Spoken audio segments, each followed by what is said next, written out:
Welcome to the 90-day challenge with GrooveFit. We're going to go ahead and get started right away. I'm going to show you the modifications and progressions and proper form for some of the different movements that we'll be doing. So I'll go through each workout with you, and then as we start to progress through the workouts, I'll spend a little less time on some of the movements that we've done before. So for your warm-up, you're going to alternate between low impact and high impact. And everything is done at your own challenge level, so you have to determine that challenge level, and it'll start to become more familiar to you as you go through these workouts. But to start, you can always go back to low impact. So we're going to start with some jumping jacks, low impact, just like this. High impact is just a regular jumping jack. And then high knees, this is low impact. So you're keeping those hips tucked under, you're using your core to lift the legs, and it's a controlled motion. It's not using your body to swing them up. It's a nice controlled motion, just bringing them up. And then high impact is jogging in place, and just get those knees up. Booty kicks is the opposite. So nice and controlled. Lift those heels towards your booty. And then high impact, kicking those heels up. And then line jumps. So low impact line jumps. You're just step, touch, step, touch, step, touch. High impact, jumping across an imaginary line on the floor, or if you have an actual line, you can use that as well. Now, on the line jumps, it's important. We're working on agility for these, so you want to change directions quickly. You want to keep your center of gravity low. So it's not jumping up and over. It's keeping your center of gravity low and going for speed, trying to get those legs going side to side as quickly as possible. All right, then we are going to get started with the first circuit. So we're going to do lateral lunges. For lateral lunges, you are going to be, it's kind of like a squat. You're going to be stepping out to the side. The leg that steps out is going to bend, and you're going to sit back into that lunge. This is what it looks like from the front. You'll notice that my toes are pointed forward, and as I'm sitting back, this knee is in line with about my second toe, and it is not coming across that toe. So let me show you from the side. Step out to the side. That leg is going to bend, and you can see my booty is dropping back. I'm sitting back, and my feet are in line with one another. And that knee, you don't want to let it go over those toes. Keep it back, keep your booty back, and then also don't bend forward. It's a lot to think about. It takes a few times to get used to it. So you're going to stay to one side and just keep going on that side. Now, to make this more complicated, obviously the deeper you go into the lunge, the more challenging it is, but you can also push off that leg, come up to a balance, push off that leg, and come up to a balance. And you'll switch and do the other side. Okay, burpees with a push-up. So let me just show you a regular burpee first, and then I'll show you with the push-up, and then I'll show you the modifications, okay? So I'm going to show you from the side. So a burpee, start with your arms up, and bend down to the ground, jump your feet out, come back in, stand up. You can also jump there to make it more challenging in between the burpees. Okay, so when you add a push-up, it's just at the bottom. So at the bottom, you add a push-up, jump your legs back in, and come up. Now, the modifications for this. Let me show you the modifications for the burpee. You can go down to your hands here, and you can step out, okay? And then step back in and come up. You can also step out and then jump back in, or jump out and step back in. So you can play around with modifications. For push-ups, modifications. Obviously, one modification is to do a push-up on your knees. Now, anytime you do a push-up, or most of the time, I encourage you to fight for depth. I call it fighting for depth. You're trying to get your chest to the floor. So I'm going to demonstrate on my knees.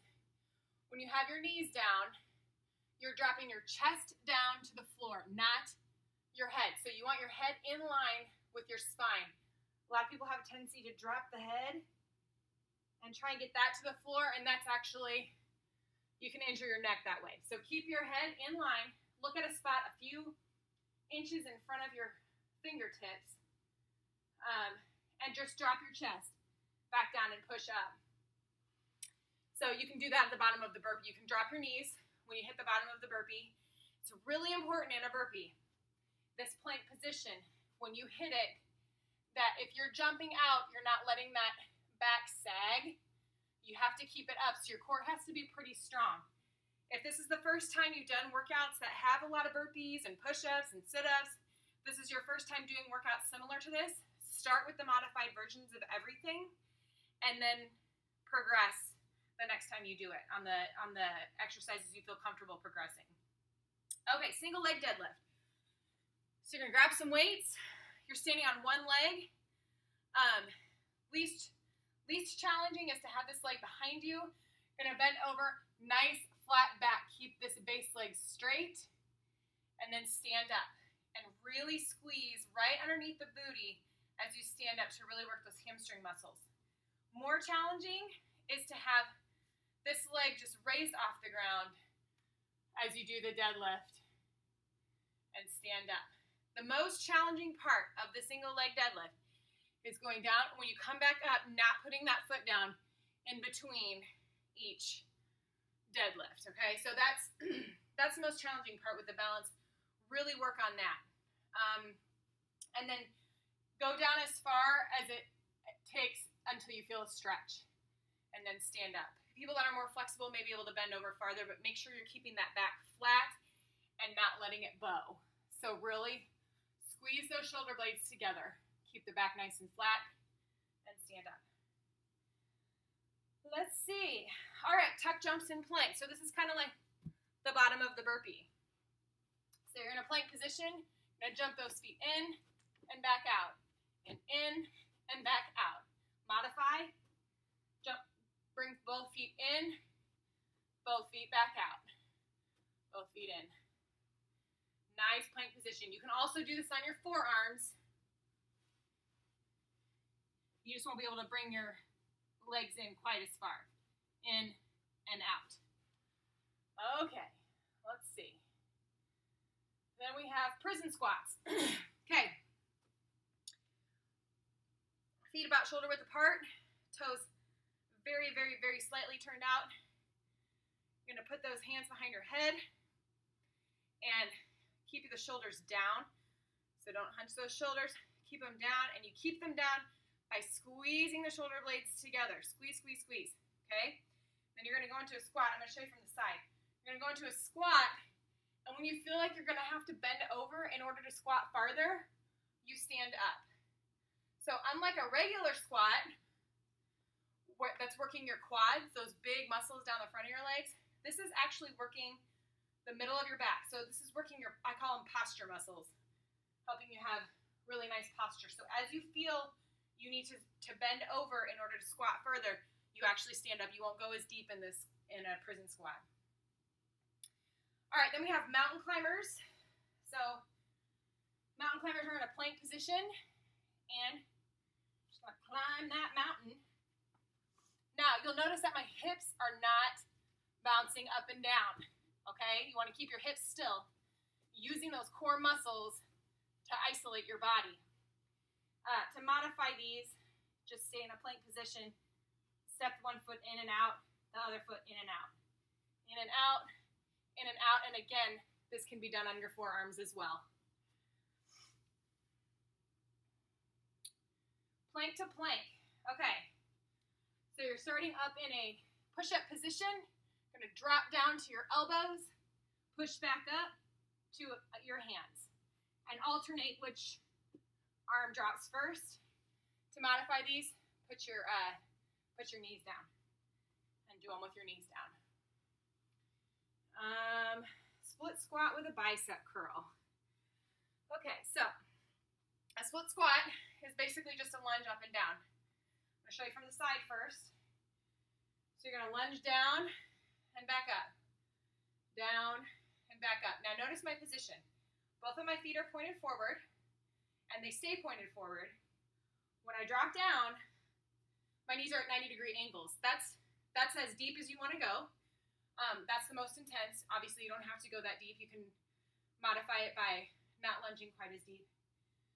But you want that knee in line with the second toe, not hyperextending it. And you want about 80% of your weight in the front leg. The back leg is mostly just used for balance.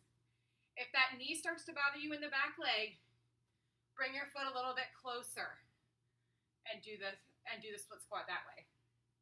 Okay, from the front, you're gonna add the bicep curl. So it's that same position. Your hands start with your palms facing you. And then at the bottom of the lunge, you're gonna curl up. Okay, so keep your elbows at your sides, but not pressed in to your sides, just at your sides, and keep your shoulders down. Shoulder blades squeezed together. All right, then we have Spider-Man climb. So this is going to be in a plank position. You can also do this on your forearms. And you're going to try to get that big toe to the pinky. So you're going to bring one leg up and then send it back. The other leg up and send it back. All right, and that's one. You want to start with 5 of each and work your way up to doing 15 of each, 3 rounds of 15. Okay, tabletop swing. So you'll see tabletop and tabletop swing quite a bit in our workouts. This is a tabletop, all right? Fingers can point any direction that is comfortable, but you are squeezing your booty and your legs to get that booty off the floor, and then you're also squeezing your abs and your chest and everything on top to try and make it nice and flat, okay? So this is just a tabletop. We are actually going to drop our hips through without touching the ground and swing them through your arms.